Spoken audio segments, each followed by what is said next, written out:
Hello everyone, welcome to the stream. A massive influx of people already, I see. Everyone's ready for the new cards.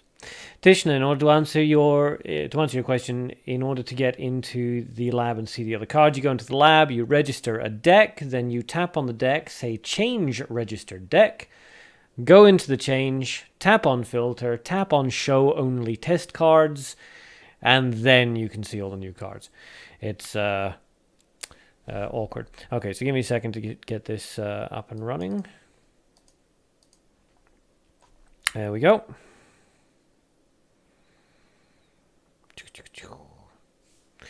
Walking home, watching on your phone, Mist. Nice.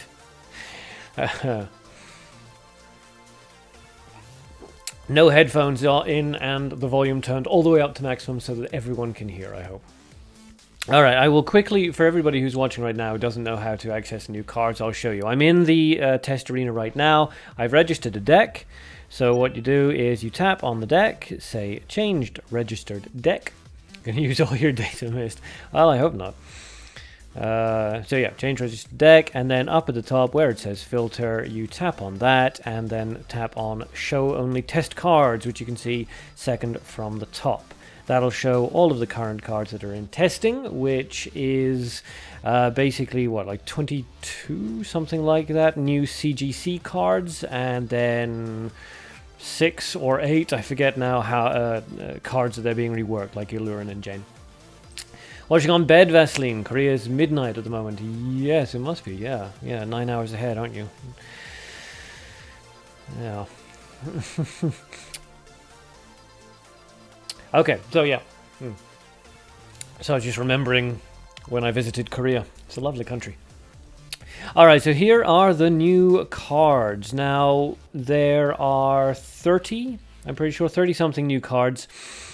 10 of which are completely new. The rest of them are reprints or reworks. So we'll go through them all.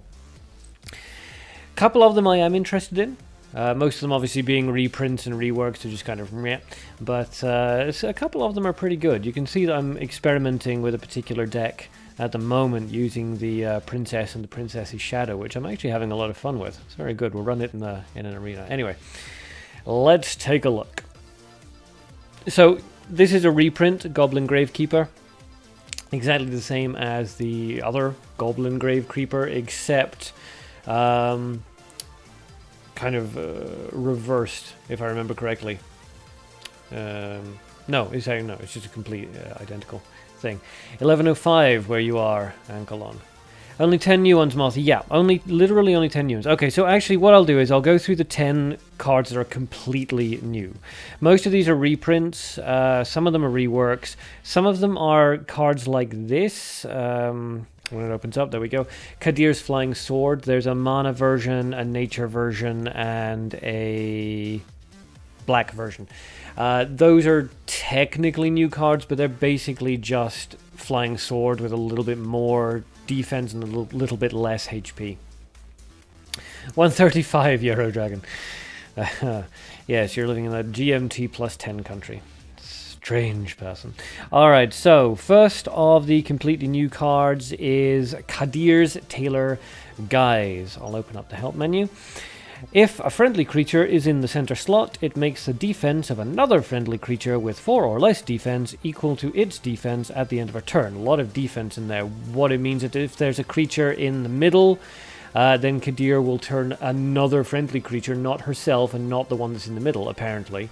And it'll give that creature the defense that Kadir's Tailor currently has. Do all flying, I think it means swords, miss you? There is technically only one thing called Flying Sword. The rest of them are called, well, I mean, this one's Kadir's Flying Sword, and there's a Rusty Flying Sword, and then there's a Vengeful Knife. Everything that is classified as sword will be summoned by number 13 and will be used by her. So the 3 new swords, the Vengeful Knife, the Kadir's Flying Sword, and the Rusty Flying Sword, all work with number 13 from what I can tell, and the new rework to the Spirit of the Sword definitely works with number 13 because I've summoned it with her before. Okay, so that was the first new card, Kadir's Tailor. The second one is Hunter Piolet. When summoned, deals 4 damage to the enemy in front, returns to the hand upon successfully killing an enemy with its ability. Hey Neon, hey Nacho, welcome to the stream. So basically you drop Hunter down, it'll deal 4 damage. If that damage kills the creature, then Hunter Piolet comes back into your hand and its cost is refunded. So you'll spend 4 to basically do 4 damage, and then it gets refunded right back into your hand, no grave cost. So it's a free 4 damage ability, which goes up to 7 and 12.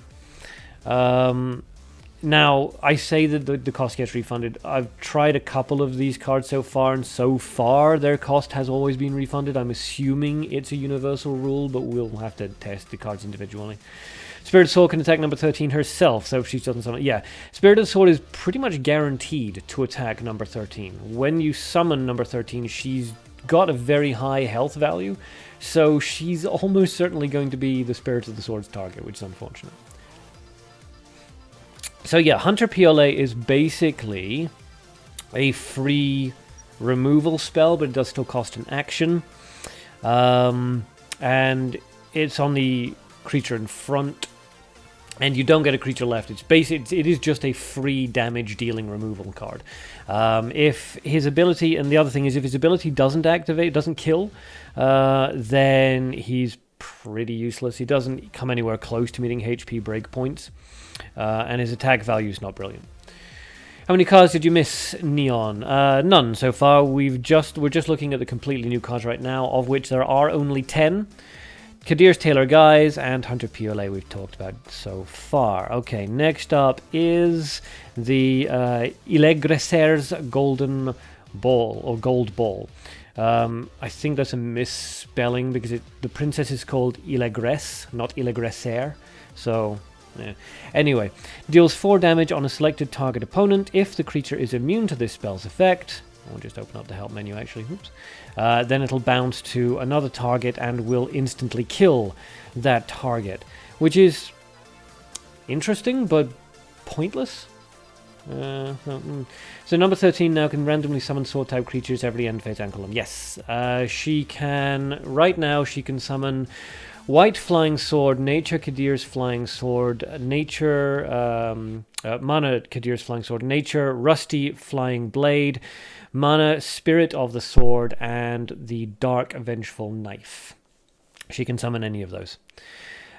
So this Golden Ball is kind of pointless. Basically, you'd throw it at something like a Jane, it would bounce off the Jane, not dealing any damage to her, and it would instantly kill something else. So if your opponent's got to... Whoa, where did that go? Whoa! Whole thing just died. Okay. Very weird. Don't know why that turned off. Odd. Dr. Cocktail, this is just a quick 1-hour stream going over the new cards in the lab, the reworks, as well as the new SIH card, and the 2 currently EXT cards that you can get a hold of. When will you get some gun creatures missed? Probably never. I think you've only got, what, Domingo's Covering Fire and the Diabolus at the moment. You just have to make do with those. Yeah, I don't know why Mabinogi Duel crashed. Anyway, yeah, the Ill Aggressor's Golden Ball seems a bit pointless. Because you throw it at the creature, if it's cancelled, then it will instantly kill another enemy creature, but that second creature isn't targetable. And generally, the enemy doesn't have, like, a counter thing and something else. I mean, Jane and Nerva, if you tried to cast it on Nerva, Nerva cancelled it, it would insta-kill Jane, but... Yeah, Yero, as you're saying, yeah. You know, not sad, only 1 hour. There is going to be a proper Mabinogi Duel stream on Sunday, which will last a normal 2 to 3 hours. But this is technically my weekend. I take Thursdays, Fridays off, so this is technically my weekend. So I'm just doing a quick 1 hour stream because this was the day that they decided to release the patch. How can you get these cards, Nacho Guerrero? You can't get them right now from normal arenas, but what you can do is what I've just done. Tap on Lab, go into the card test arena. When we talk about the SIH cards, can I discuss the strategy for the gold one? Yes, Moth, I can. Go in here, register a deck, any deck, it doesn't matter, and then tap on it again, say change registered deck. Once you're in, you go up to filter, up at the top, you can't see it, it's cut off on the screen unfortunately, but it's up at the very top, and then tap on the second option from the top, show only test cards, and there they are. You can switch them in and out of this particular deck, and this deck is separate from everything else, and can be run in the lab card test arena. It's a Yu-Gi-Oh card, you got to use a death ball when the plot villain sets you up to use it, and then you can yell, "You activated my trap card!" Except it's not really a trap card, unfortunately. Alright, so yeah, Ill Aggressor's Gold Ball. I don't see anybody ever using it. I can see like 1 or 2 very specific situations where you could make use of it, but I don't see anybody actually running it in their decks. It's way too specific. Dante did not seem to be as helpful as expected. I don't think anybody ever really thought that Dante would be. Okay, next up is Senior Handmaid Isabella. You'll notice, by the way, that all of these unique cards, or the vast majority of them, are really high cost. There's no like cheap 1 or 2 cost cards in this release so far. So when summoned, if there is a friendly creature, if there is a friendly creature in the center slot, pushes opponent creatures to the sides. She's basically a missile team that you can't combo with Kick of the Warlord or Flame Emission, and who doesn't deal any damage. And she costs more than Missile Team. So, Moss, I see your question. What about the SIH cards? Yes, I answered it. I said yes, I will talk about it. If that's not what you're talking about, then let me know. I'll answer your other question. So yeah, Senior Handmaid Isabella, lousy attack, lousy health and defense, less... a kind of a missile team ability, but less useful. Because it pushes opponent creatures to the sides, plural, it means that they'll be pushed to the left and the right, which means you can't combo it with Flame Mission or with Kick of the Warlord. You could combo it with 2 Hands of the Demon, but... and she doesn't deal any damage, which is unfortunate. Okay, next up is Hunter Riget, or Riget, I don't know. I mean, it's Rigette? I don't know. If somebody is Italian in the chat, do let me know, because these all seem to be Italian names. Hey Rehan, welcome to the stream. Need more devil cards to play around with your own health. I think we only have 2 right now, missed. Yeah, they're not really going to release any more of those, because people don't use them. Because out of every resource, there are 5 resources in the game, technically. Well, up to 5. There's the 3 camps that you can get. Then the 4th resource is your actions, the number of turns you can take, and then your 5th resource is your health. All of those are technically resources. All of those need to be managed, and all of them are crucial in order to win. So any card that mucks around with one of those resources negatively, any of those resources won't be used. It's why people don't use Grave Rat, because it mucks around with your resources. It's why people don't use any card that affects their health, their actions, or their resources. Anyway, Hunter Rigette, I don't know, deals 5 damage on opponent creatures when they are summoned, returns to the hand upon successfully killing a creature with this ability. It's interesting, but it's extremely expensive. It has no attack value, And your enemy's just not going to let it hang around, right? But it is interesting. 5, 8, and 11 damage on any opponent creature when they're summoned. So if you manage to get this out while your opponent has no creatures, it can be pretty brutal. Put it next to a counter spell, put it next to a Nerva. There's some possibilities here, especially if this is one of the creatures who refunds its cost when it comes back, because then you can choose to either play her again, or now you suddenly have 5, 6, or 7 more darkness resources than you had before, so you can choose to summon something else if you want to. So, interesting. I don't think we'll see her a lot. She's too expensive. If she was 2 cost less, we'd see her all the time. If she was 1 cost less, we'd see her a fair amount. But at 5, 6, and 7, she has no offensive pressure herself. She's a purely defensive creature, so I don't think we'll really see her much. Next up, I can't access it on the main thing because I'm using it in my deck, is Princess's Shadow Alicia, who is a grave trap creature. You can't play her directly onto your field. 5, 6, 7. Attack is average, nothing special. HP and defense is appalling, but her ability is very, very interesting. If a friendly creature in the center slot dies, Alicia will immediately summon that creature from the grave and put it back into your hand, whilst at the same time, and this is crucial, refunding that creature's cost. So if you have Jane in the middle of your field, well, let's say not Jane. Let's say the other card that I'm making use of, Illigress. Oh no, I told a lie, she does have an R in the end. Princess Illigress. If you have her in the middle of the field and she dies, she costs 7, 8, and 9 to cast. Alicia will pull her out of the grave, put her into your hand, and then will give you back 7, 8, or 9 gold.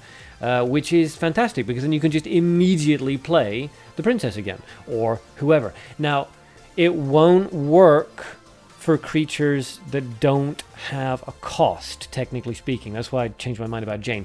Jane, when she transforms into a beast, the beast version has no cost. So Jane will be pulled back into your hand, but as far as I'm aware, you won't get the cost refunded, because technically the beast version of Jane has no cost. It's like trying to use Ritual of Darkness on the beast form of her. It won't work.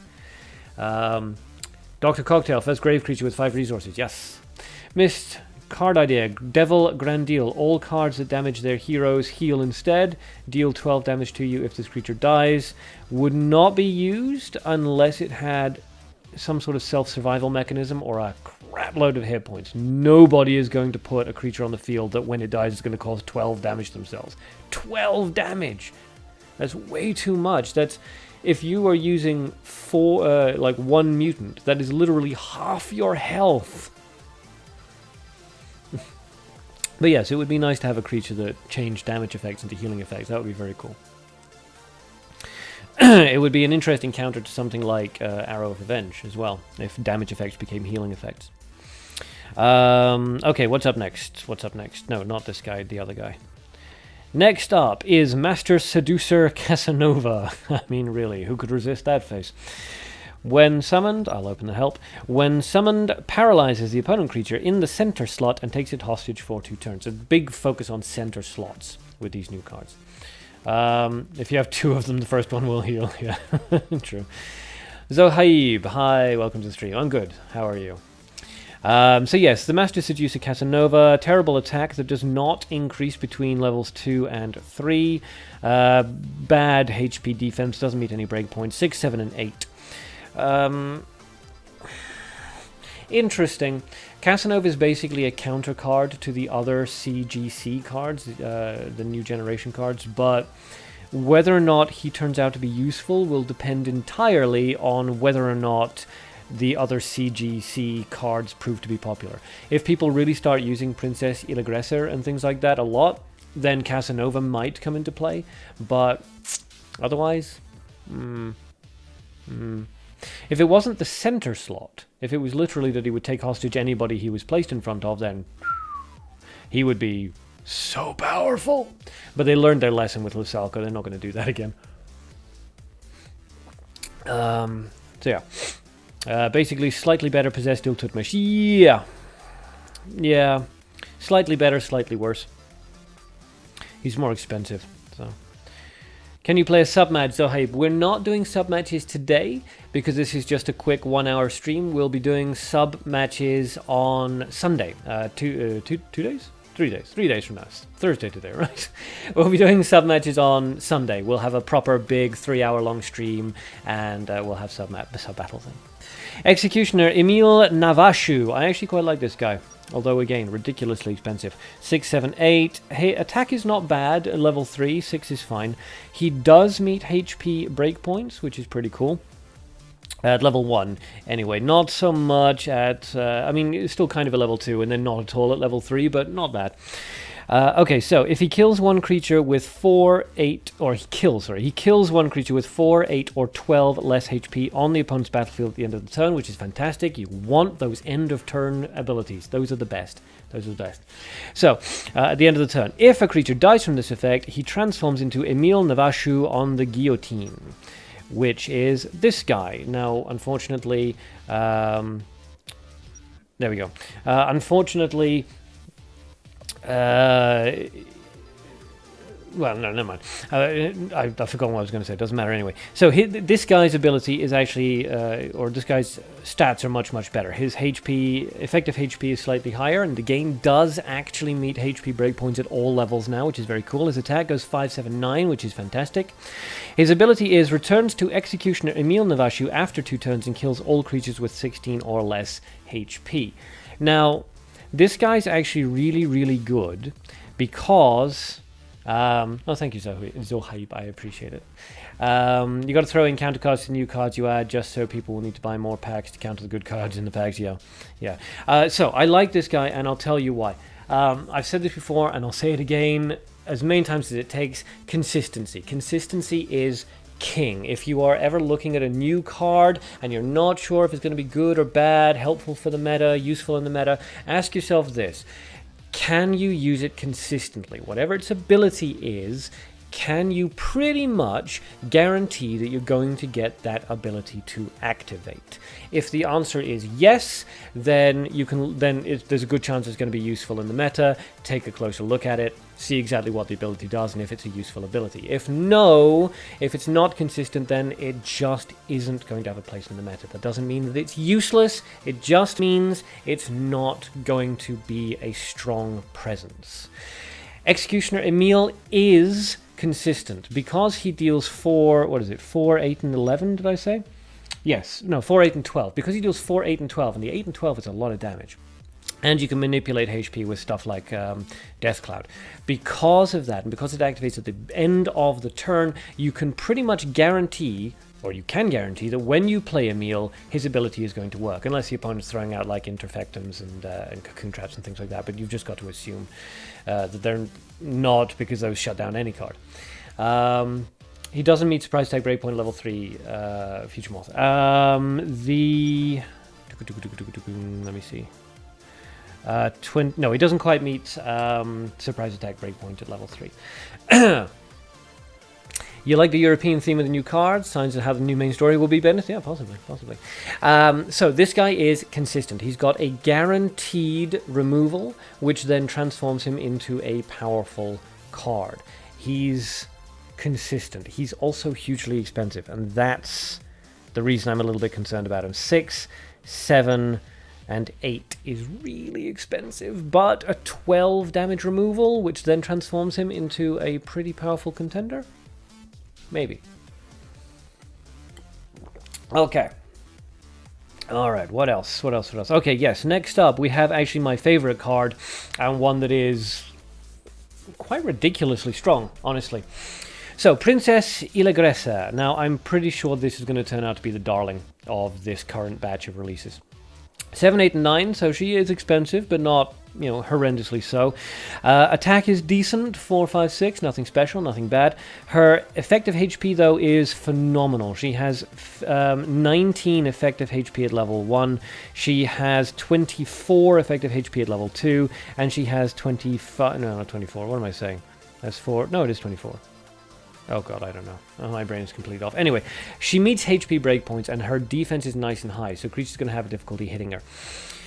Her ability, though, is where she shines. When summoned, she will move to the center slot. Now, that kind of turns her into a homing pigeon. If you put something in the center slot first and then place her somewhere else, she will switch places with whatever's in the center slot.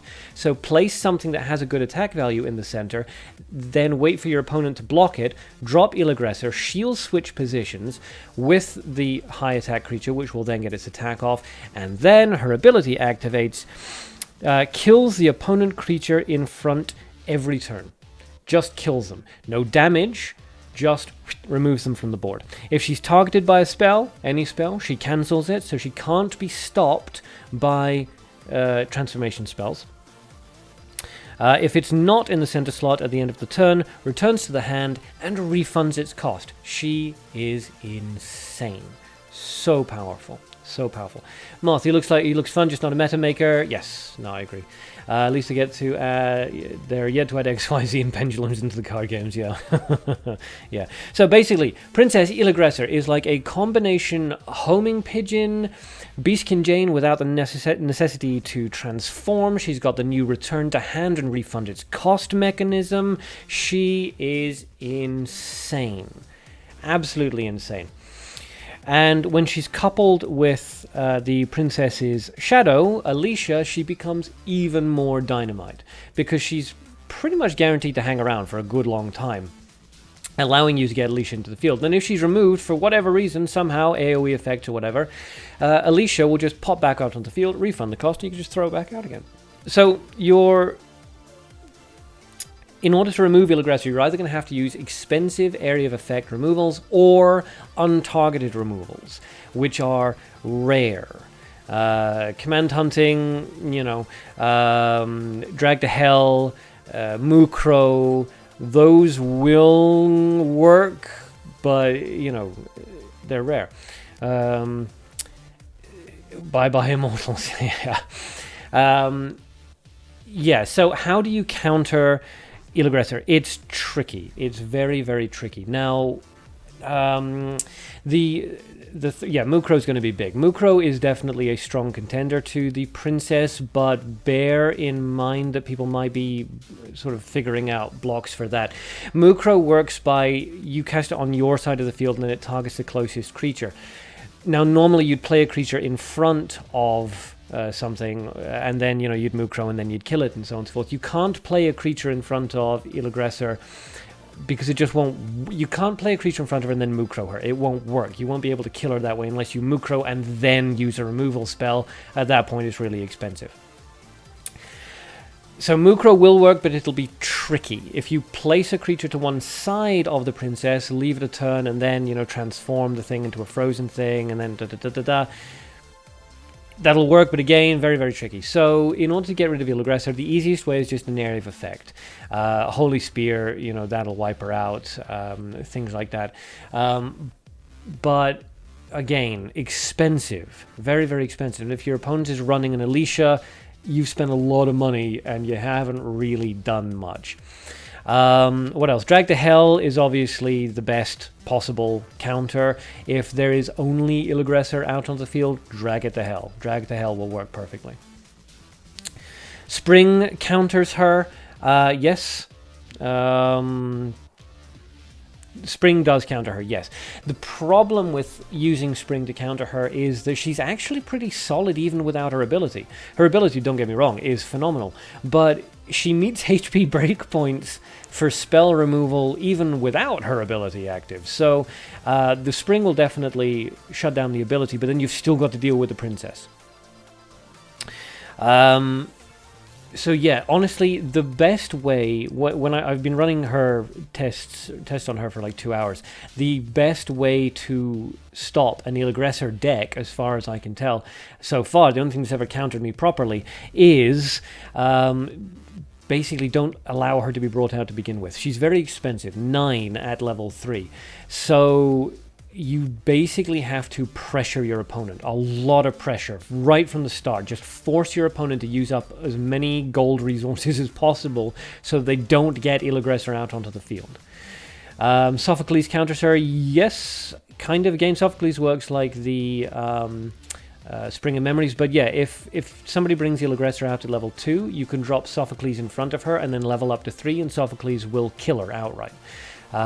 Which is good. If you can kill her, if you can get her into the grave without Alicia bringing her back, then that's solid, because at level 3 then she's going to cost 10 in order to resummon. Chances are that's not happening. So if you can get her into the grave, you're good.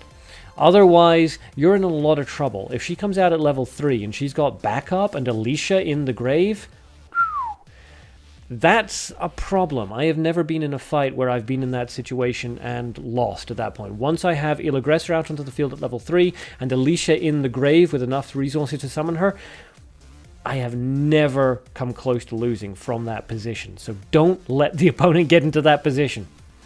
You hope Hackerman's spell become more meta? It will. It definitely will. It's another form of Jurgen Tishna. Kind of. It's basically another form of Jane is what it is. Just a better version. Keep forgetting his weapon's name. Interfectum. Free summon a Cocoon Trap, Elrian, yeah. The transformation traps will kind of work, but again, not really, because free summon won't work. Free summon she'll transform back to normal at the end of the turn, and her ability doesn't activate at the end of the turn, it activates the ability at the beginning of a turn. So free summon doesn't make any difference. Free summon won't stop her. Cocoon Trap and Stone Curse will, but they have their own problems. So, how about a kind of summon trap card? Not really sure what you're asking about. Something. Summon Goblin? Yeah, the Interfectum will work. Does Net Warrior just shut her down? No, absolutely not.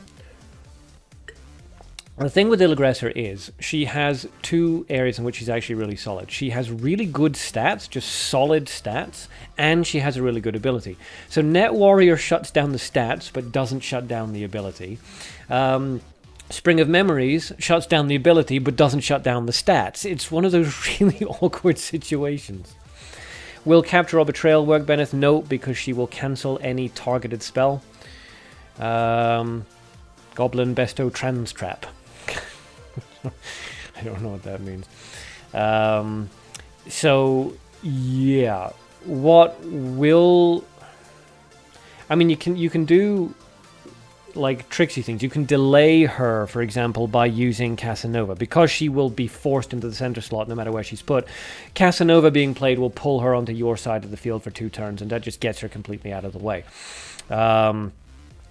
Because then, she gets pulled onto your side, the enemy's turn happens, then it's your turn, the thing detects that she's not in the middle, it goes into your enemy's grave, and then on your enemy's next turn they can resummon it, but yeah. Devil's Lie, Future Moth, yes, Devil's Lie would be a really good counter, absolutely. Xena and Cheshire can stop her, yes, but not super easily. Cheshire, and the thing with Cheshire and Xena is that they're both easy to kill, which is why you generally don't see them in normal PvP. So if somebody's already played Il Aggressor and then you play Xena, that's not going to work. Xena's just your opponent's just going to kill Xena, no problems. So she's tricky. I think she's going to be the darling. I really do. If she transforms, her stats will regain. Yeah, well, yes. Which, if she's kept alive sounds helpful. Yeah, I mean, I wouldn't advise using Xena as an actual direct counter. I wouldn't put Xena in your deck thinking that Xena counters Il Aggressor, because she doesn't. She's not a counter. She's just a potential way of dealing with Il Aggressor. Potential. What's the story about this gen? Where you can read it. There is no story about this gen, unfortunately. Unfortunately, there's no story about any of the gens, which, now that I think about it, is a shame. Rayhan, you think they'll nerf her before release? They probably will. You're gonna have Interfectum and Devil's Lie in all your decks after she's released, Moz. Yeah. Push to Cliff. Cliff will work, Bennett. Yes, but it's a really expensive way of dealing with her. But yes, Push to Cliff would stop her. I wouldn't advise using that as a counter. Very, very expensive. Very specific usage. But yeah. Yo, Dreampaw, welcome to the stream. Alright, so, moving on from Il Aggressor, because she's just... Mean Mage Lily sounds helpful. No, Mean Mage Lily. Mean Mage Lily is terrible. She's such a bad card. Am I reading Twitch chat, Dreampo? Yes, I am. I have a little sort of chat thing that shows me YouTube and Twitch chat in real time. Okay, so the story, if the gen is the future of the main story of the comics, we're still in the Dragon era. Yeah, possibly. I mean, I don't know. They don't seem to be matching the generation releases to the story anyway. I mean, none of the previous generations have had anything to do with the story so far. Which chat are you all in, Dreampo? Let me just check. There are currently 23 people, it says, in YouTube, and it's just you in Twitch at the moment. I'm sorry.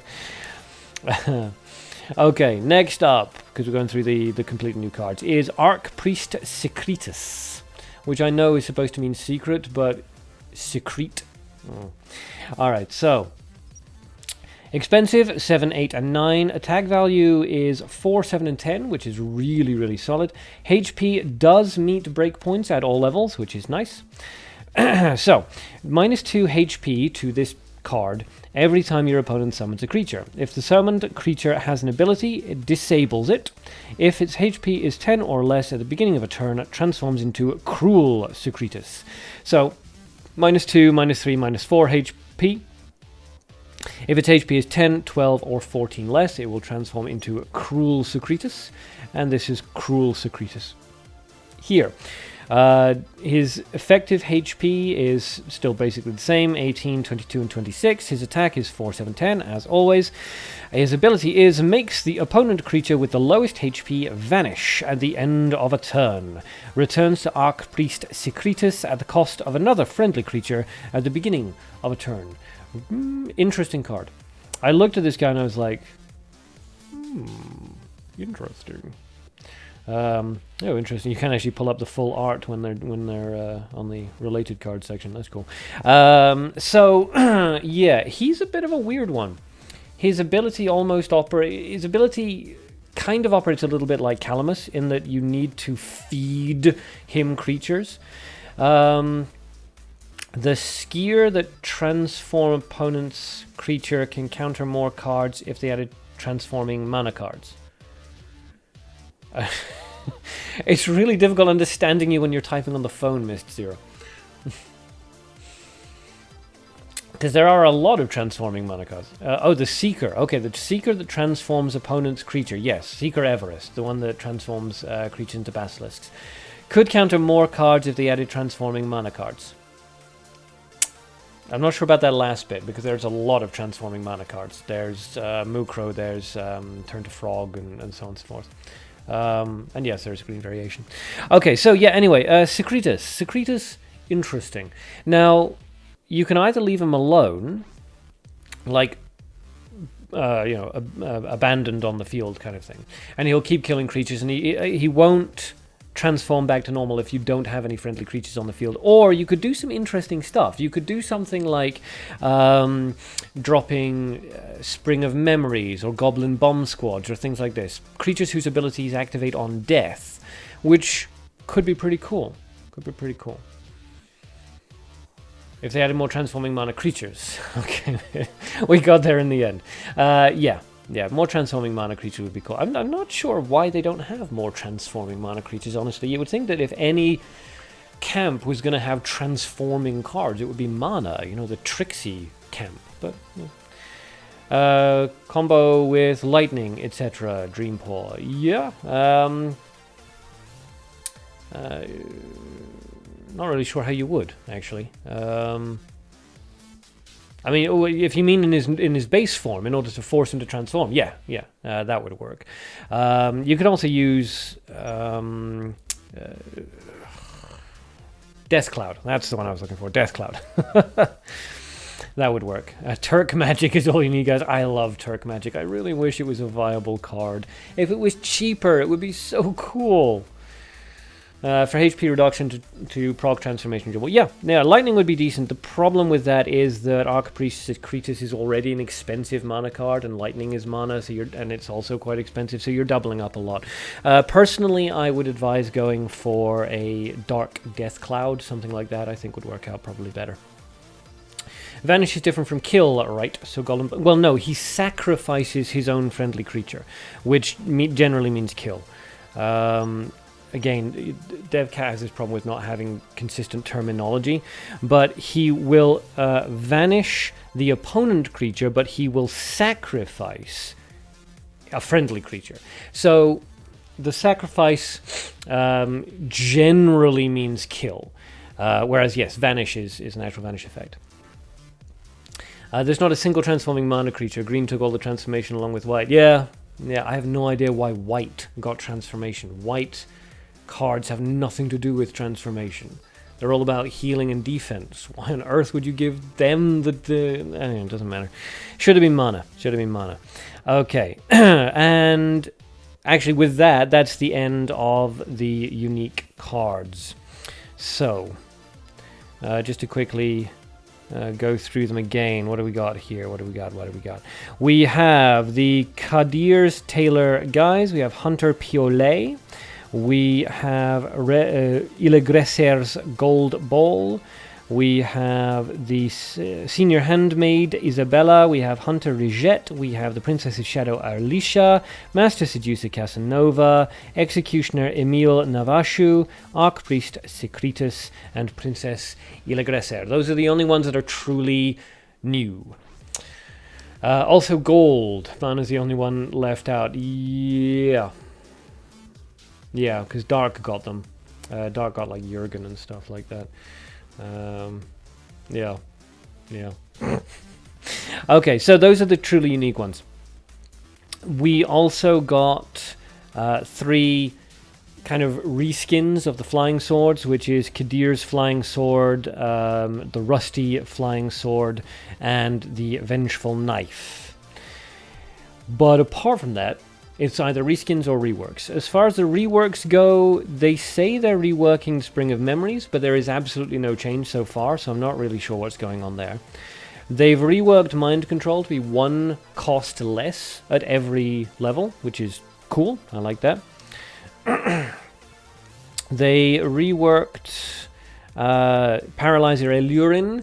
She now paralyzes for 2 turns at levels 1 and 2 and only paralyzes for 3 turns at level 3, and she also costs 1 more at every level, turning her back into a utility creature.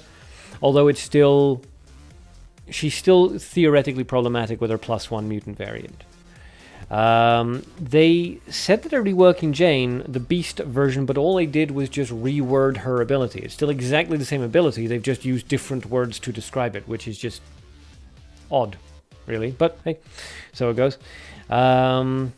What? Oh, this. They for more sword varieties with 13, no doubt. Yeah, will be great to see those new 13 sword decks. So I was very surprised I'm not nerfing new 13 yet. New 13 doesn't need a nerf. New 13 is used all over the place right now simply because she is literally the only mid-range mana creature that exists, not counting mutants. In terms of just pure mana creatures, New 13 is literally the only mid-range mana creature. So I would love to use other mana creatures other than New 13, but there just aren't any. So I'm really hoping we see some more mid-range mana creatures come out. And then we'll see New 13 start to fade off a little bit. Morning, Luis. Welcome. Your +3 is good now. Your +1, Monsieur. Yeah, it's good. Yeah, the Allurin is now better at +1 now. She used to be... Everyone used to want the -1. Now, if people want to use her for her removal capabilities, you're going to have to run the +1 variant. What else did they rework? Oh, yes, Zombie Synthesis. I went past it when I came back. Now, I haven't properly looked at Zombie Synthesis yet, so let me just open up the database, which hasn't changed anything yet. Okay, so the original... Whoops. Missing that help thing. There we go. Okay, so the original was 456. This is 467, so it's more expensive. Discard 1, 2, and 3 creature cards with the lowest cost in your hand to the grave. Discard 1, 2, and 2 creature cards. Okay, so at level 3, it costs you less creature cards. Whenever a creature is sent to the grave by the effect, summons a synthesized zombie and increases its HP by the number of discarded cards. Whenever a creature is sent to the grave by the effect, summons a synthesized number of discarded. Okay, so it's 1 more expensive at levels 2 and 3, but it costs 1 creature less at level 3. I'm forgetting about Blue Knight Moth. I'm not forgetting about Blue Knight. Blue Knight is terrible. Number 13 is debuffed indirectly with the Spirit of the Sword counter to the Sword Ray Hand. Yeah, it is. It's not great. But so it goes. Okay, what else? Oh yes, the other thing that was on the rework blog is Hyena King. Now I predicted he was going to get a buff. He's kind of gotten a sideways promotion. He now costs even more than he used to. He used to be 2, 3, 4. Now he's 4, 5, 6. But they've increased his attack. They've decreased his HP, increased his defense, and they've increased his ability. So, Blue Knight meets breakpoints. Yeah, but his ability is pointless. Would this be affected by cumulative prior discarded cards? Yes, it will. I'm basically however many cards you've discarded up until that point, I'm pretty sure, for synthesized, for zombie synthesis. So Hyena King, they've kind of doubled down on. They've really kind of just said, you know, okay, we're just going with this. Hyena King is now just going to be a pure hyena-themed deck creature, which, fine, I guess, but hyena itself is useless. So I don't think it's going to encourage anybody to use Hyena King who's not already using him. White Moon Bunny also got a rework. The only change to the White Moon Bunny is now that he has to be in the center slot to add the Immortal Potion to itself and all friendly creatures. Other than that, I don't think there's been any changes. I'll just double check that though again. Bunny. Okay. Oh, and its cost has been increased, yeah. So it used to cost 4, 5, 6. Now it costs 5, 6, 7, which is fine. HP... Oh yeah, and they've changed its stats around slightly. Its attack is still 2, 4, 5, but it used to have HP 10, 13, 16. Now its HP is 1, 2, 3, but it used to have no defense, and now it has 10, 12, and 14 defense, which is all kind of pointless, really. Technically, they've given it more effective HP. It now has a little bit more effective hit points than it used to have, but yeah. Makes him vulnerable to Divide Earth to be yeah, I suppose so, yeah. Actually, yeah, good point. Divide Earth, I hadn't thought about that as a counter to Ill Aggressor, but Divide Earth would also work. Man, that's a card I haven't seen ever, I think. Cool. And I think that was it for the changes. Let me just check. They announced the patch notes. Oh, Spirit of the Sword, they changed to actually count as a sword, so new 13 would summon it. We talked about Allurin, Bunny, Hyena King, Beast Jane, Spring of Memories, Mind Control, and Zombie Synthesis. So yeah, those are the things. Needle can always deal with Bunny? No, it can't. It's immortal. That's the point. You can't kill it with damage. It's immortal. Yeah, Earth Divide counters the Princess. Yeah, I think we may start to see Earth Divide coming in, which would be pretty cool, actually. Because I don't think I've ever seen Earth Divide used except for like way back when, in like the G2 era, when I was, you know, going up against completely new players and things like that. Yeah.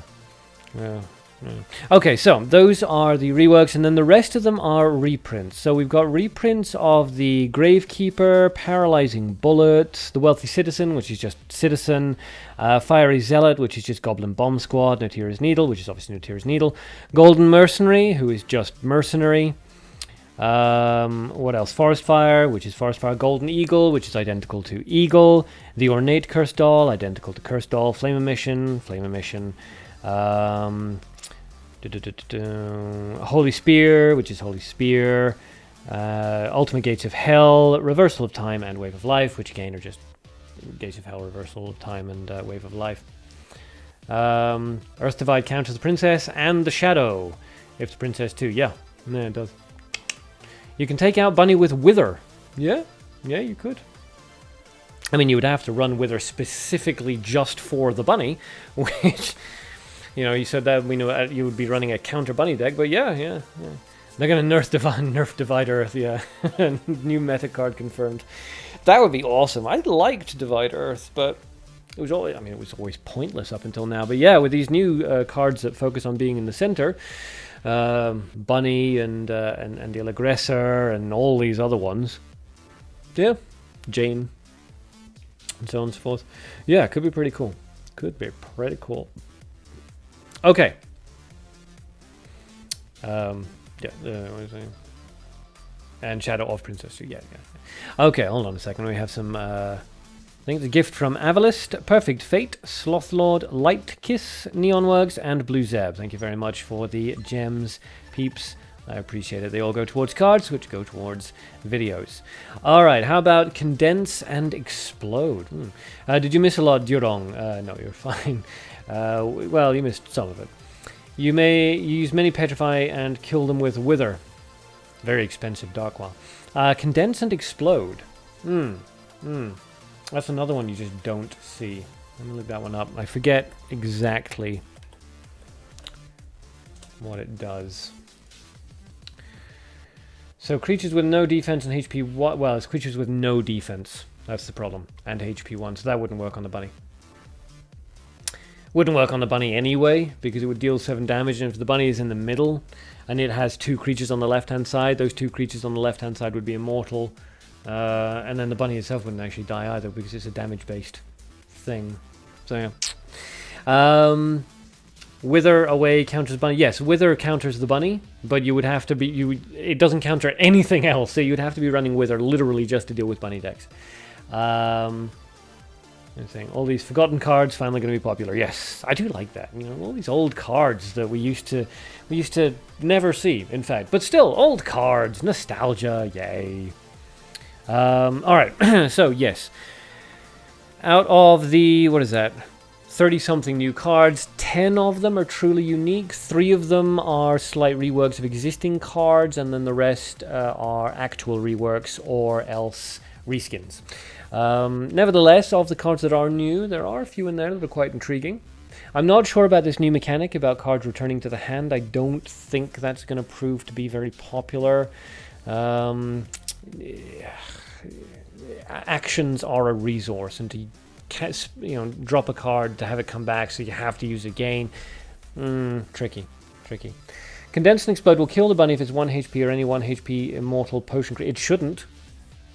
It says creatures with no defense and HP 1, and the Bunny has defense now. And it will explode and deal 7 damage to the battlefield, which won't make any difference because they're immortal. So, yeah. Sorry, but Condense and Explode won't work. The creature has to have, or creatures with no defense and HP of 1. And the Bunny has a HP of 1, but it also has a lot of defense. It's not going to work. But Divide Earth will work. That will be a very strong counter. Yeah. Wither will also work, although again it's pure Bunny counter. You don't use it on anything else. It's a pointless card otherwise. Alrighty. So just to have some fun, use Cemetery, Gen, Zombie Dragon, Cell Soul, and Zombie Dragon. Do you lose? Wow, that is really expensive. In dark. Good lord. Okay. It worked against... 1 in Rookie. Well, yeah, I mean, if you remove all of its defensive... I mean, currently, Bunny doesn't have defense. So, if you remove all of its attack value, then... maybe? You can still get rid of Bunny's defense and then condense.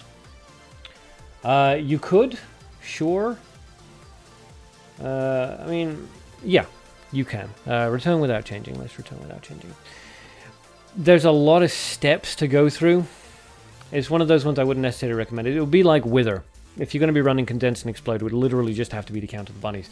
And even then, it's not great, because the Bunny's got so much defense now. It's ridiculous.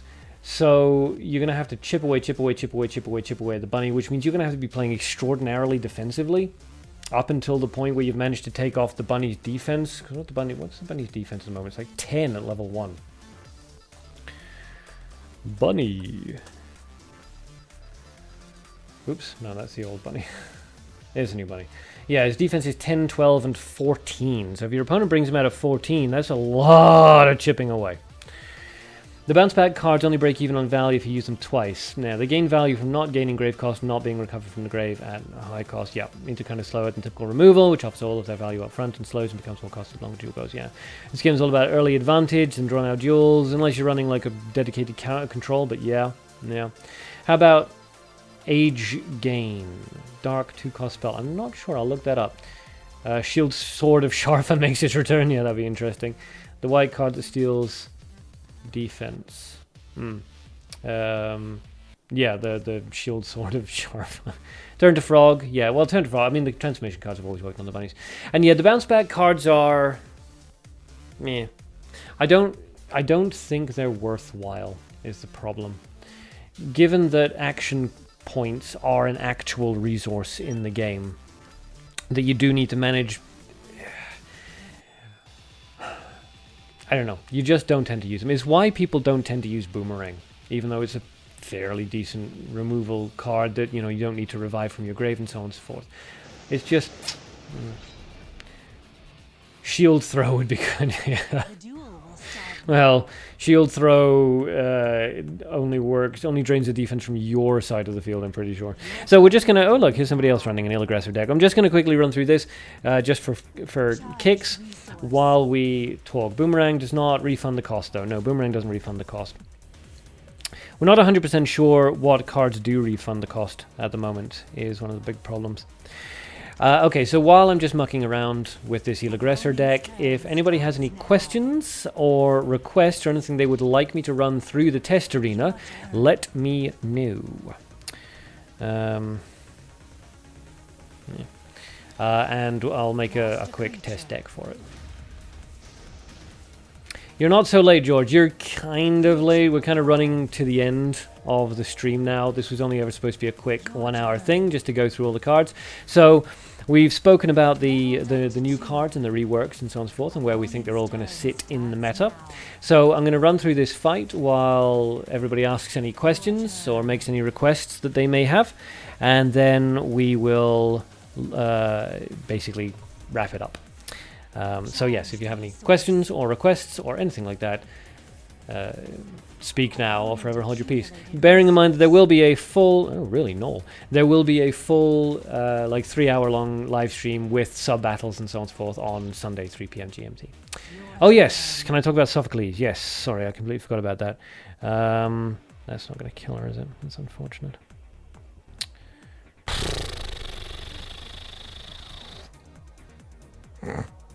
Fine, just have to do this. I didn't want to. Yes, we will talk about Sophocles.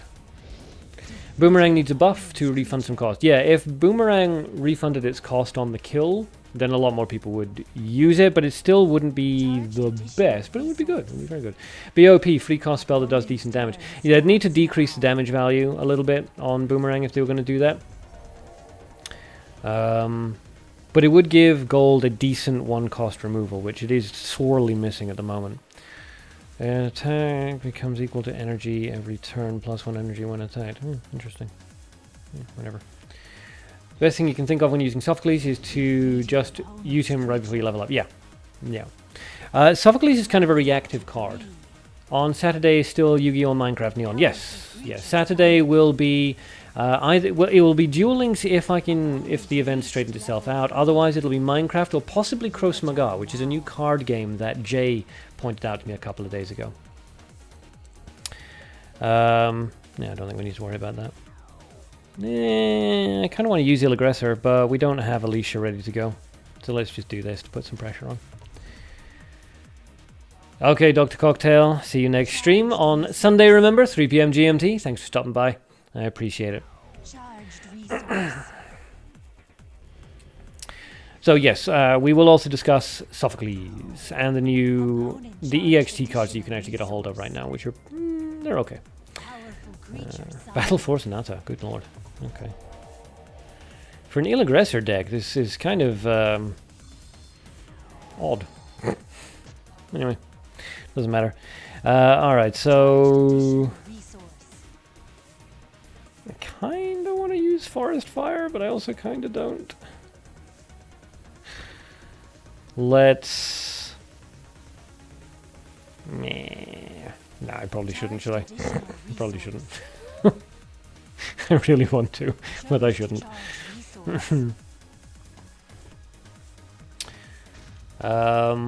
Yeah, there are 3 EXT cards available at the moment, and 2 of them are gettable at the moment. The other 2, the last one, the Angel Machine, is going to take at least 4 days. Have I heard of Animation Throwdown, card game on Congregate.com? Yes, Lewis, I actually had it on my phone for a long time. It was fun. Not very strategic, but fun. No, I'll do this instead. I kind of wish they'd done more with it, honestly.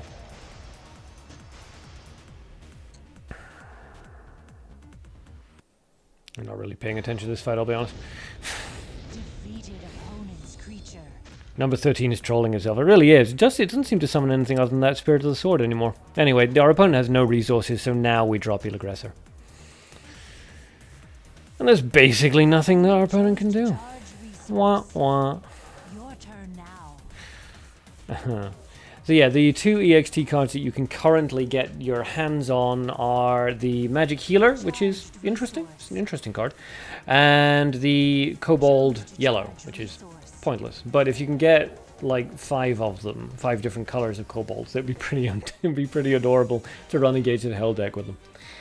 How come Mabinogi Duel population seems so low? Is mobile games not matching quality? You barely see anyone playing it. Will DevCat ever up their promoting efforts, or have they sort of given up? Unfortunately, it does seem like they've kind of sort of given up. Not that they ever really made any push. It's weird because they had a really strong presence in Korea.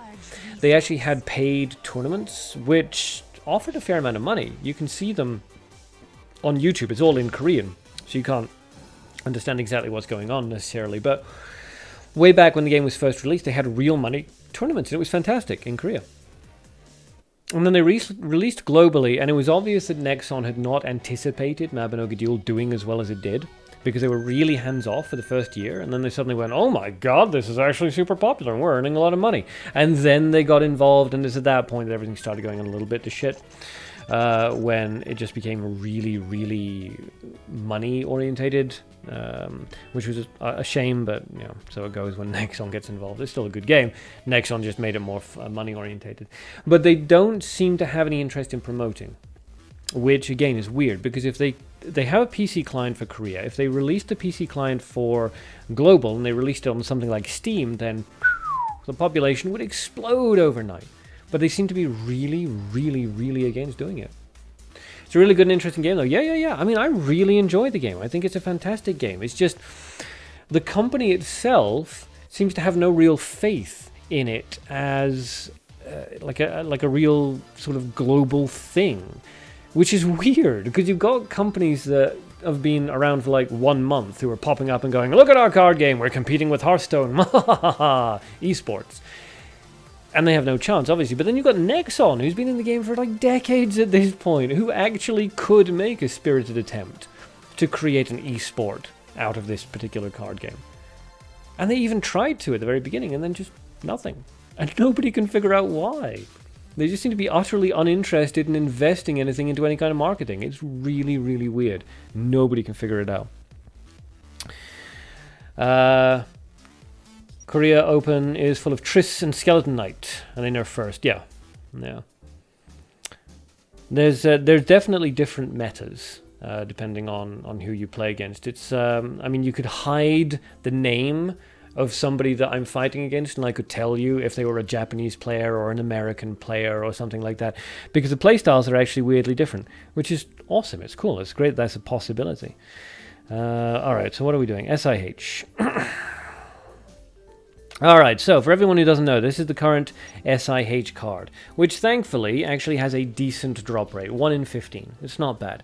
I managed to get a hold of this guy on my test account in about 200 gems, and on my current, on this particular account, with like 80, and I think the most I've ever heard, I've heard somebody trying to get it for is like 600, which is it's a lot, but so it goes.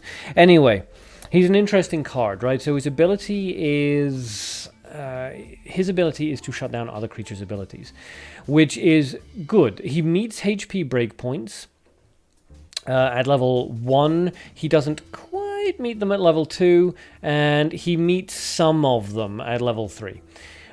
Which is, yeah, that's okay. He has 1 defense at every level, which I don't know why. I don't know why you would ever have 1 defense on a card. It's pointless. Doesn't matter. His attack value is pretty okay. Bad at level 1, but then you wouldn't be summoning him at level 1 anyway. Decent at level 2, and pretty solid at level 3. When summoned, he disables the ability of the creature in front, which is nice, and then he will destroy all ability disabled creatures when the ally hero reaches level 3. So if you wanted to be really weird and interesting, you could run him in a mono gold, and then you theoretically could bring him out at level 1. And if you can keep him alive, then you can do some serious damage, actually. He meets command hunting at level 1, right? Yes, he does. 1 defense, why bother? I know, it's so weird. I mean, 2 defense, maybe, I guess. If something hits you with, 2 damage, it might only take off 1 defense, but 1 defense, you might as well just put that into HP. I don't know why they bother. It's so weird. So, yes, the guy is interesting and potentially super powerful, but he's one of those cards that you do need to build around. And it is a shutdown deck, so do not run Sophocles in anything that is not control, okay? He will not work in aggro. He will not work in tempo. He will only work in control. You have to use him reactively. The robe he's wearing only provides 1 defense. Yeah, barely that. I mean, look at that. I'm not sure he's wearing underpants. Oh, these Greeks. It's a bit concerning. So yeah, run him in a control deck. That is his purpose. And it would have to be a control deck that is focused around ability reduction. So the standard deck to build him in would be gold mana light. Use the mana Spring of Memories. In light, use Interfectum. Cards like this. Cards that shut down hero abilities. Because when he levels up, he will destroy all creatures who have had their abilities disabled or sealed, which means that he'll kill whoever you played him in front of, which turns him into Illurin at level 1 and level 2, because he guarantees the kill on whatever he's placed in front of. But he will also kill anything else that has been disabled by anything else. So if your opponent drops a creature, you seal it with Interfectum. Your opponent drops another ability creature at level 2. Then you drop Sophocles in front of the ability creature and immediately level up. Sophocles will then kill both of the creatures that are on the field. And it's not a damage-based reduction. It is literally just a straight-up dead, which is yay. The thing you're struggling with is managing the level up. Do you want to stay behind and not level up until the right time? Well, yes, you do. 6 gold. By the time you summon him, enemy has enough resource for a removal spell. Ice Skipper, you're not using him offensively. Sophocles is not a finisher. You don't care about the enemy using a removal spell on Sophocles. It's not the point.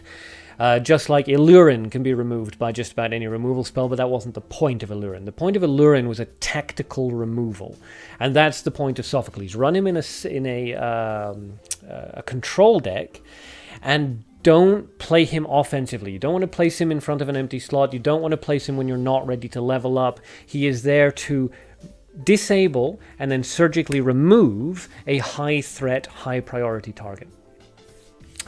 Sorry for asking, Miss Wen, what did they actually change about Illurin? They changed Illurin so that she used to paralyze for 3 turns at all levels.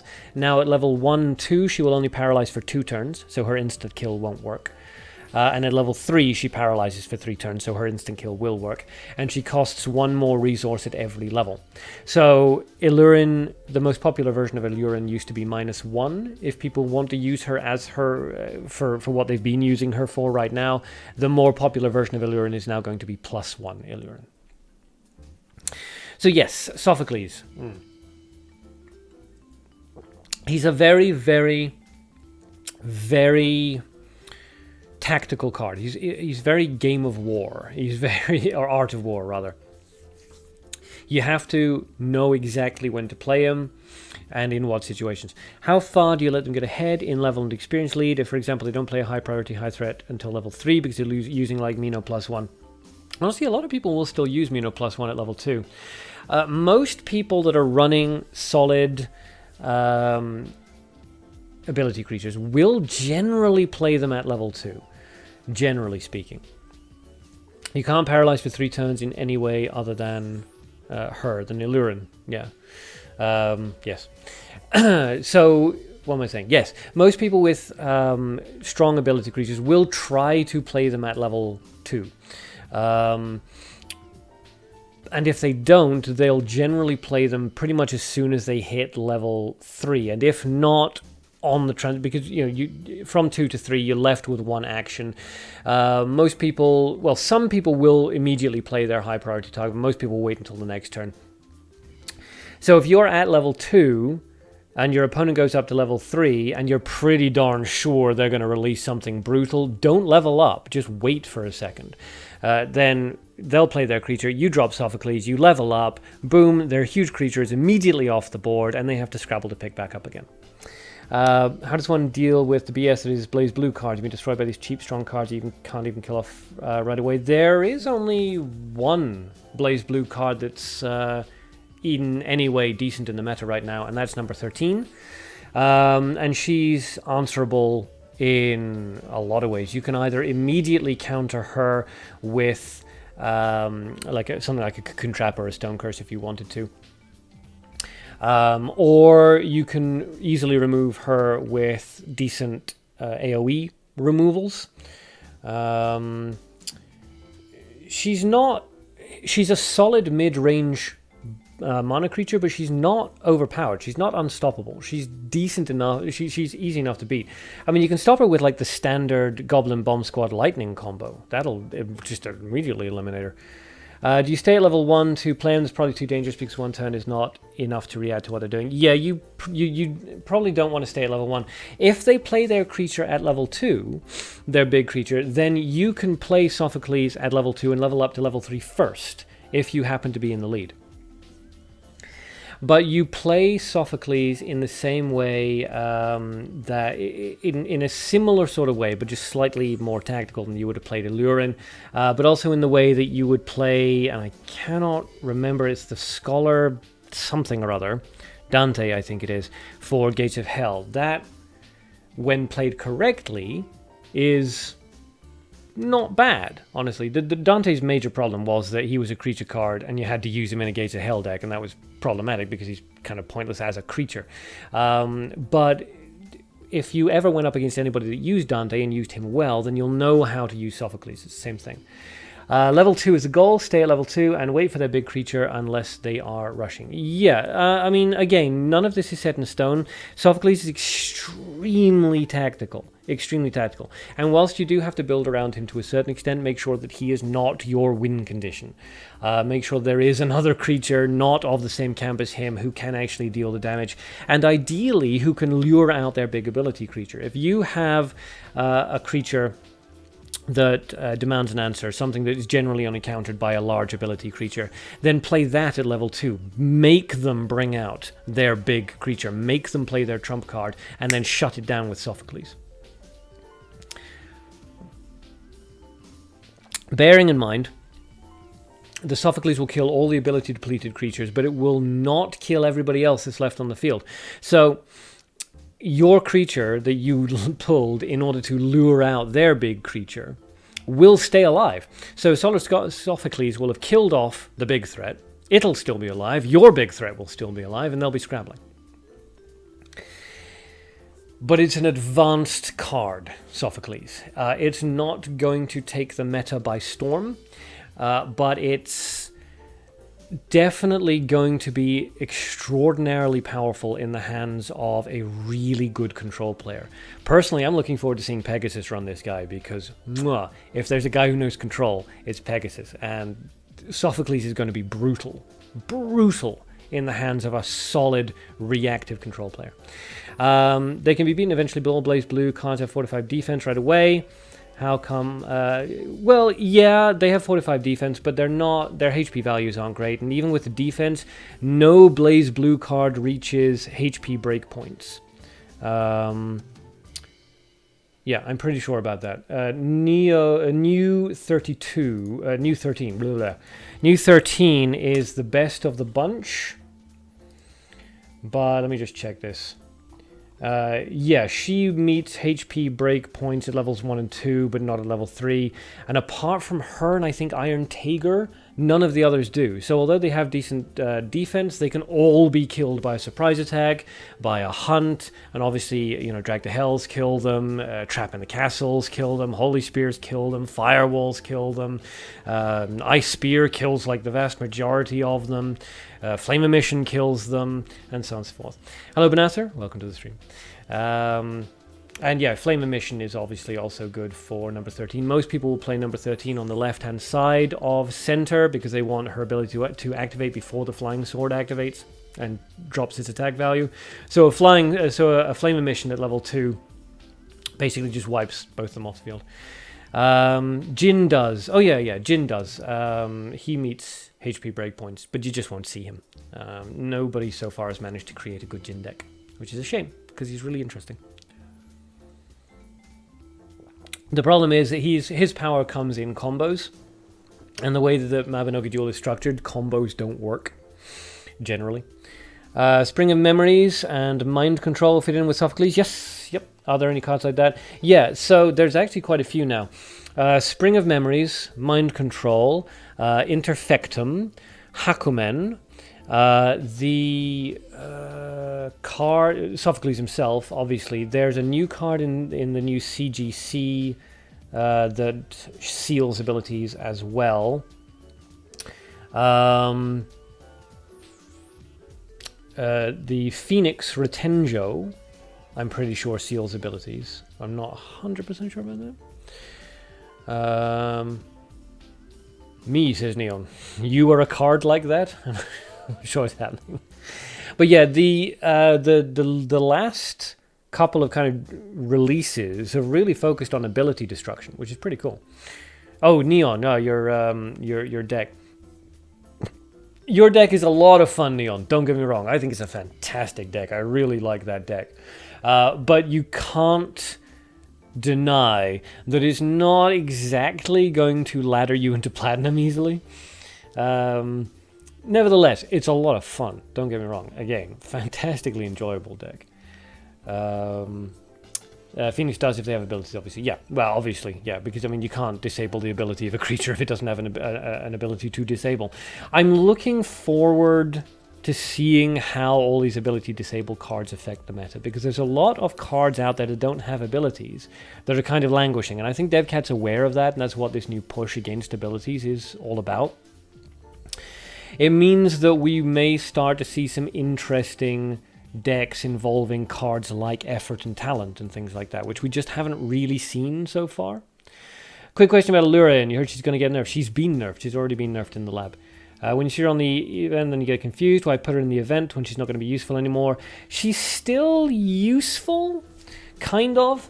She just doesn't serve the same purpose. If you want to use her, she was never supposed to be used as a hard removal. She was not supposed to be used as a hard removal card, which is what a lot of people forget. She was supposed to be a utility card. She was supposed to disrupt the opponent's decks by paralyzing them and by doing strategic removal a little bit. So she still does that. She still paralyzes, and at level 3, she still does the removal. So she's still useful, but useful in a very, very different way to how she used to be. But yes, she's already been nerfed. In the lab, you can see the changes. She costs 1 more resource at every level, and she paralyzes for 2 turns at level 1 and 2, and 3 turns at level 3. Are creatures with sealed abilities treated as if they have no abilities by other cards like Effort and Talent? Alkir. Good question. Good question. I'm not sure. That's worth experimenting with. Yeah, I'm really not sure. It depends on whether or not the new descriptive text ability sealed counts as sort of an ability for calculation. Interesting, though. Yeah, we'll definitely have to test that. So yeah, once the stream is over, everybody who wants to pile into my Discord, and if anybody wants to experiment with that with me, let me know. Let me know. For those of you who aren't aware, the Discord channel is for Arcanauts, and I'm linking it just now. Okay. What else are we talking about? Benassi, you're quite welcome. Time to Phoenix your own cards to find out, Alkir. What are the stats of a frozen creature? If I remember correctly, it's 2 defense, 1 HP. Let me just check that. Yes, 2 defense, 1 HP. At all levels. Durong got in there before me. Oh. I'm just proud of myself for remembering that. Okay, so that's Sophocles. Very quickly, we will look at the 2 EXT cards that you can get a hold of right now. You think tested it, your sword got springed, then Bunny made it immortal. Ooh. So if that does work, then that'll be quite interesting. People might start packing effort and talent and things into their decks just to counter the inevitable ability seal, which is pretty cool. Alright, so the 2 EXT cards you can get right now are Magic Healer, which I'll just pop that open, let me see, there we go. Okay, so attack, obviously, terrible. 1, 2, and 2. HP, obviously, terrible. 5 at all levels. Its cost is 3, 4, 5. Its ability is fairly interesting. When it dies, it reduces the grave cost of a card in your hand that has grave cost by 1, 1, and 2 every turn. So, yeah, interesting card. I've never seen anybody use it, and I don't really see why anybody would, but you could definitely make a fun theme card, a theme deck out of it. And I'd be interested to see somebody try to run it in the sub-battle on Sunday. That would be cool. The other card is Kobold Rangers Yellow. Open up the stats. So cost 3, 4, and 5. Defense of 1, 2, and 2. Attack of 2, 4, and 5. HP of 3, 5, and 8. So awful stats. Just terrible. Special ability, if there are 2 or more colors of the Kobold Rangers on your battlefield, deals 4, 5, and 6 damage to the nearest enemy at the end of the turn. So, not great. Don't understand it every turn when it dies. Moth. Yeah. I haven't tested it myself, but it seems to be that while it's in the grave, it'll continue to drop grave cost of cards in your hand, which is pretty cool. Unfortunately, everybody's running L, so it won't stay in your grave for very long. And I'm pretty sure it has to actually die. You can't discard it. It has to be killed. So you get the Magic Healer by buying, 5 booster packs, and then you have to do a bunch of other little events. And then you get the Kobold Ranger Yellow by buying a further 10 booster packs. And then you have to do some more events, which involve getting into gold in the arena twice. And then you buy 15 booster packs, and you can get the third EXT card, which is Angelic Machine. Don't worry about any of them, because none of them are very good. The EXT cards you're looking out for is stuff like Remiel, that kind of card. You find yourself building decks with 1 strong creature, some trash in the middle, and ultimate of different resource. Never got to cast ultimate spells in a native color deck. Ultimate spells are generally rubbish. Gates of Hell has always been useful to a certain extent, although fairly easy to shut down. Wave of Life was good, and then it got nerfed, and then it was good again, and then it got nerfed again. You can do Ultimate Grim Reaper with Wind Clockwork, which is pretty fun, but, you know. And you can use Ultimate Reversal of Time along with Archmage Zeras, I think his name is, but otherwise it's tricky. What is Takes It Hostage in Casanova text means? It means that control it for 2 turns. Yes, it's basically a betrayal that lasts for 2 turns. You got him weeks ago with the Magic Healer. What does Remiel do exactly? You haven't tested him yet. I will have to look it up because I don't remember off the top of my head, but he's nasty. He's one of those cards where you need to have a counter to him, otherwise he just won't go anywhere. Alright, here we go. Remiel, required resources 4, 5, and 6, HP of 8, 9, and 10, attack of 3, 5, and 6. If more than 4 resources are used by friendly creatures, moves to the opponent's battlefield at the beginning of the turn. Don't worry about that, it's pointless. -2 HP to the opponent creature in front at the end of the turn. If the creature in front has a HP of 1, it disappears. So Remiel's fairly brutal. If you use him, I see people using him with like Amanza, Black Bean, and or Peria and things like that, because he's a real pain in the arse. Because at level 3, he'll drop the creature's HP by 4 and then disappear it, which is just, it's really annoying to deal with him. What about the freaking rabbit? Is he going to get nerfed? Benasser, the rabbit has already been nerfed in the lab. He now costs 1 more resource, I think I remember, and he has to be played in the center slot. He also has defense now instead of HP, but other than that, he's the same. The rabbit is easily countered with the blue sword captured. The rabbit is easily countered with any transformation spell. So, yeah. Also, Betrayal will work, Capture will work. The rabbit's easily shut down, but you do need to make sure that you do have one of those answers and you're ready to go. Instead of Immortal Potion everywhere it sits, it only have Immortal Potion when it is in the central slot battlefield. Yeah. You combo him with Shadow Vampire, usually Yellow Dragon. Yeah. So, I mean, Shadow Vampires work. And Death Clouds work, and so on and so forth. Remiel is really unpleasant. Because of his ability to make enemy creatures disappear. So it doesn't activate their own death abilities. And you can't use resurrection mechanics to bring the enemy then back out onto the field. He's a pain. Especially since he doesn't cost that much for his effect. And you can bring him back out using resurrection effects. So, awkward. Oops. Scroll that down. What the heck? There we go. The browser's gone weird for some reason. I don't know what's happening. Anyway, it doesn't matter. Okay, so I think we've covered the SIH cards, Sophocles, today. We covered the EXT cards, and we've covered the cards in the lab. So, we'll basically wrap up. If there are any questions about the EXT, SIH, or the new CGC and reworked cards, let me know in the chat box, wherever it happens to be on your particular screen. I'm gonna figure out why this is going weird all of a sudden.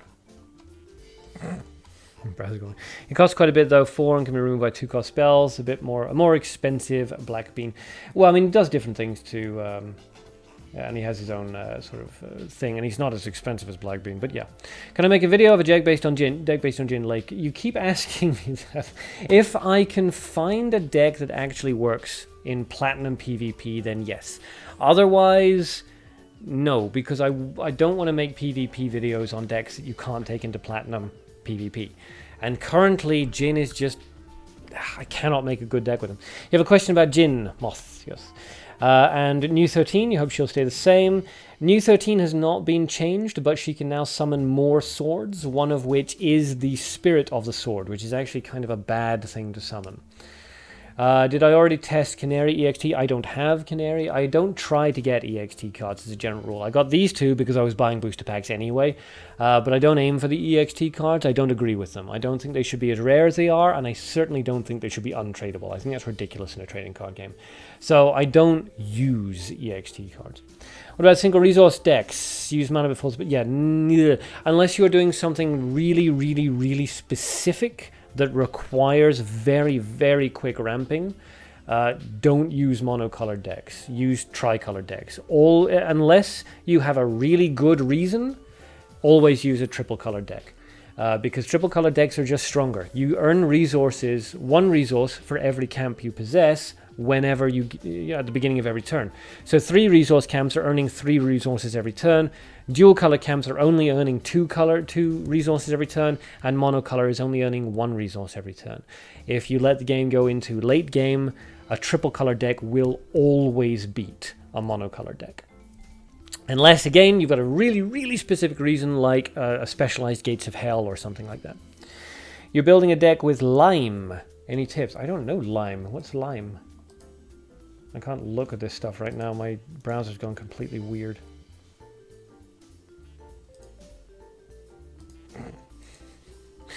Does it work to play Jin offensively, like to draw out the big creatures on level so that you can Sophocles? No.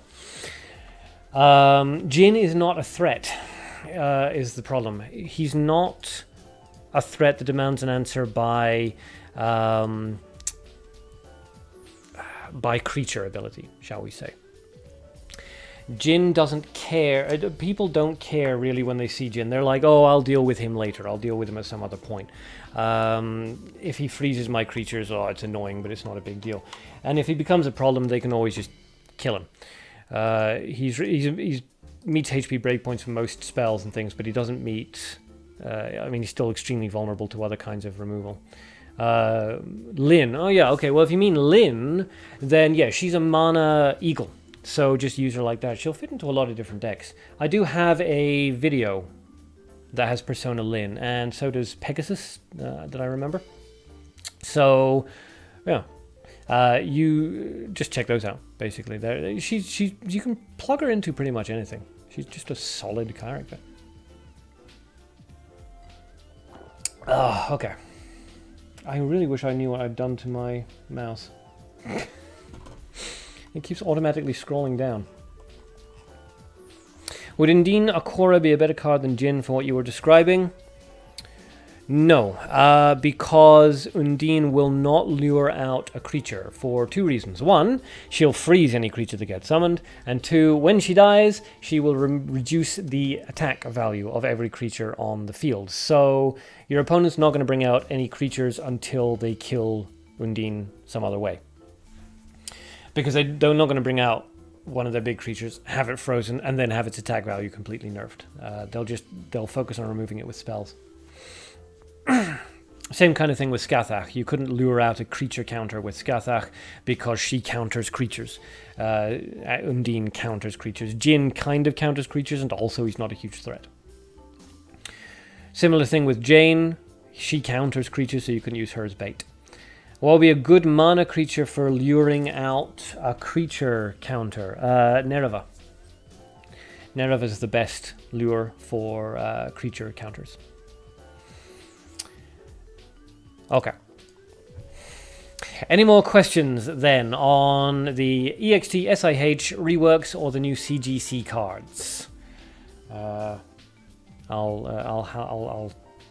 hang around for another let's see, 2 minutes. Arc Summoner Limo. Ooh.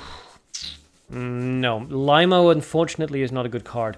The mana version that makes spells free, he's a good card, but Limo's not great. Unfortunately, there's no good Limo decks. If you were using high-end, a high-cost nature creature, you're better off using Beastmaster Klaus. Tricolor decks have bad charge. You never get resources you need, and if you conserve one resource for counters, you get damaged, or if you use all your resources, you end up empty. You really hate this game, those are random. Never charge when you need a particular resource. If you need a particular resource, discard a card of that color. So if you need nature, discard a nature card, and you will be given one nature resource. But don't charge when you're aiming for a particular resource. That being said, if you're playing something like Control, then you can charge up a lot. Make sure that each of the 3 camps that you're using have answers in them to whatever your opponent might be playing. So make sure that you have at least 2 of the camps have low-cost removal spells, at least 2 of the camps have low, mid, and high-end monsters, at least 2 of the camps have utility answers, that kind of thing, so that no matter what you happen to be charging into, it will give you options. What did you miss, Zik? You missed basically everything. We're wrapping up now. Pretty much all streamed. Yep. Overview of all the new cards in the lab right now, as well as the newly released cards, the EXT cards, the SIH cards, the reworks, and the reskins. We covered it all. I'll probably leave this archived on YouTube for anybody who wants to watch it. I hadn't intended to, but yeah, it's gone on a bit longer than anticipated, and we've covered a lot of ground, actually, so it'll be pretty cool. We will be having a proper stream on Sunday, 3 p.m. GMT, as usual, and that will last the full, 2 to 3 hours, and we'll be going over this again, taking a look at any new changes that have been made, any new ideas that people have come up with, and then we'll also be doing the sub-battles and things. Spring of Memories has no change, Jerome. Yeah, I don't know why. They said they were reworking it, but Spring of Memories is identical to how it used to be. Same cost, same stats, same ability. You're having a blast of fun. Limo, 2 dragons, a bear, and a bunch of light spells. Okay. I mean, if you're having fun, that's what's important. There's a lot of ways to have fun in the game, but when people ask me what to design decks, I always kind of instinctively go to Platinum PvP.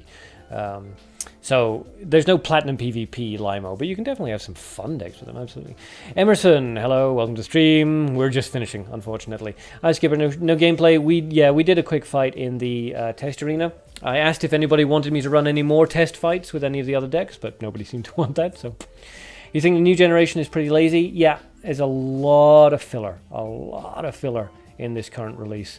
I mean, the Princess Ilagresser is just beautiful, and I love that. But yeah, 2/3 of the new of the cards that are in the lab right now is filler, which is it's unfortunate.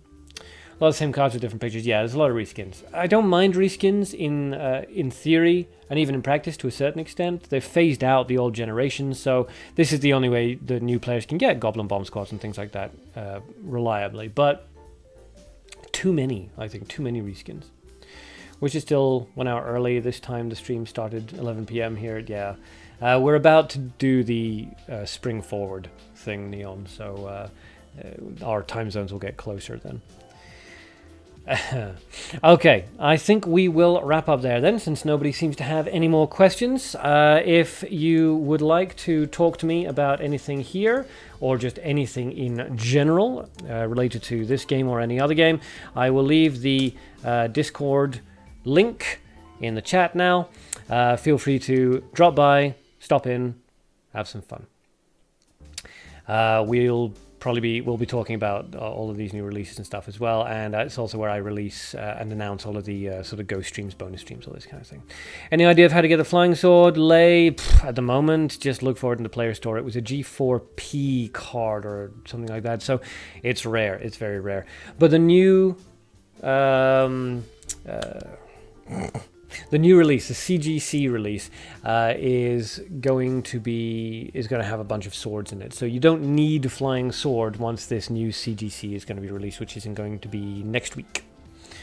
So don't kill yourself trying to get the flying sword.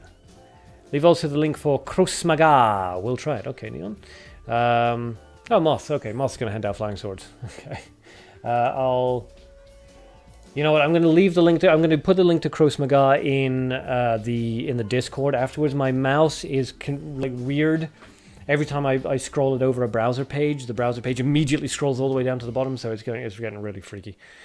Oh, you only have 2. Oh, that's a shame. Okay, see you, Vanessa. Thanks for stopping by. All right, so if you would like to continue talking, continue discussing, play some games, Mabinogi Duel or otherwise, if you would like advance warning about ghost streams and bonus streams and special giveaway videos and things, jump into the Discord channel that I have linked. Otherwise, the next live stream is going to be on Sunday, 3 p.m. GMT, and that one will be full-on gameplay, sub-battles, the whole works, what we usually do in these streams. Will they add more cards like with FODZig? Yes, this is just the first stage. They're going to have at least 2 more CGC stages. At least 2 more. Alright, so we'll wrap up here. And I'll go from here directly into Discord in case anybody wants to talk to me about anything. So, for now though, thanks for stopping by this bonus stream. I hope it was helpful. I hope it was informative. I certainly enjoyed myself. We found out a whole bunch of stuff that we didn't necessarily know before. And we've all, I think, fallen in love with Princess Ilgresser. The princess. We love her. All right, nice Neon. All right, so thanks everybody for watching and for getting involved in the chats and for sharing your thoughts and your ideas and strategies, tactics, and so on and so forth. I really appreciate it. So I will see you in Discord, or I will see you on the next stream. Until then, have fun and good luck.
Amazing.